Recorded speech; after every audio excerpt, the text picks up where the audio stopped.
હવે વાત કરીએ દ્વારકાની।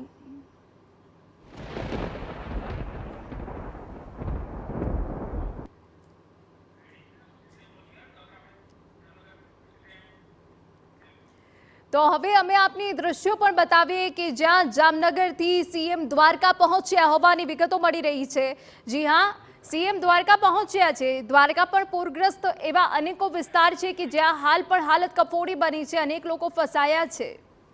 વરસાદનો જે એક દોર છે તે પૂર્ણ થઈ ચૂક્યો છે અને આગામી સમયની અંદર પણ જે આખરે તોફાન આવવાનું છે તેને લઈને હવે શું વ્યવસ્થાઓ કરાય છે તેની તેઓ જાત માહિતી મેળવી રહ્યા છે। આ ઉપરાંત મુખ્યપ્રધાન અહીં જે સ્થાનિક આગેવાનો સાથે મળી રહ્યા છે ત્યારે સૌથી મહત્વપૂર્ણ બાબત એ છે કે અહીં આ આખી જે સમીક્ષા છે તે અત્યંત મહત્વપૂર્ણ બની રહેશે અને હાલ આ સમગ્ર સમીક્ષા કર્યા બાદ તેઓ એ પણ જોશે કે જિલ્લામાં અન્ય જે વિસ્તારો છે ત્યાં શું પરિસ્થિતિ છે। આપને ખ્યાલ છે તે મુજબ એનડીઆરએફની જે ટીમ છે તે સતત અહીં રેસ્ક્યુ ઓપરેશનમાં જોડાયેલી છે અને ત્યાં સુધીમાં 90થી પણ વધારે જે લોકો છે તેમને પણ બચાવી શકાયા છે।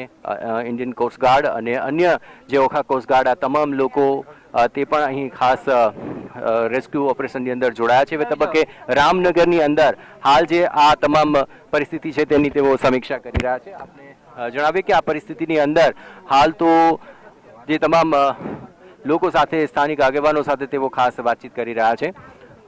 મુખ્યપ્રધાન અત્યારે અહીંના સ્થાનિક આગેવાનો સાથે જે વાતચીત કરી રહ્યા છે તો સાથોસાથ અહીં પૂનમબેન મેડમ પણ તેમની સાથે છે અને અત્યારે જે હાલની પરિસ્થિતિ છે તેની તેઓ જાત માહિતી મેળવી રહ્યા છે।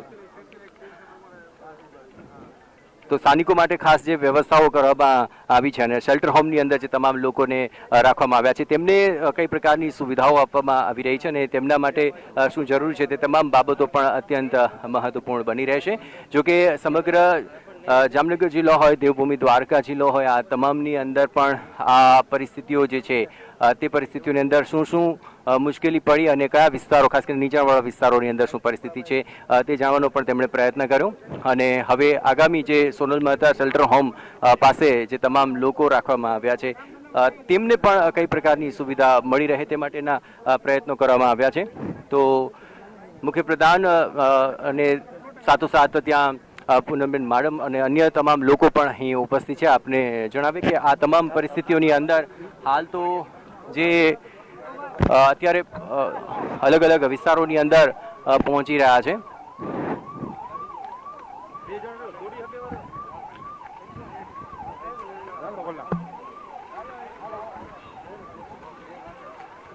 તો સ્થાનિક આગેવાનો સાથે સીએમ ભૂપેન્દ્ર પટેલે વાતચીત કરી હતી। આખરે કયા એવા વિસ્તાર છે કે જે સૌથી વધારે પૂરગ્રસ્ત છે, આખરે લોકોને કયા પ્રકારની હાલાકી પડી રહી છે। આપણે જણાવી દઈએ કે દ્વારકામાં રેડ એલર્ટ હજુ પણ છે અને હજુ પણ આગામી દિવસોમાં દ્વારકામાં ભારે વરસાદ પડી શકે છે।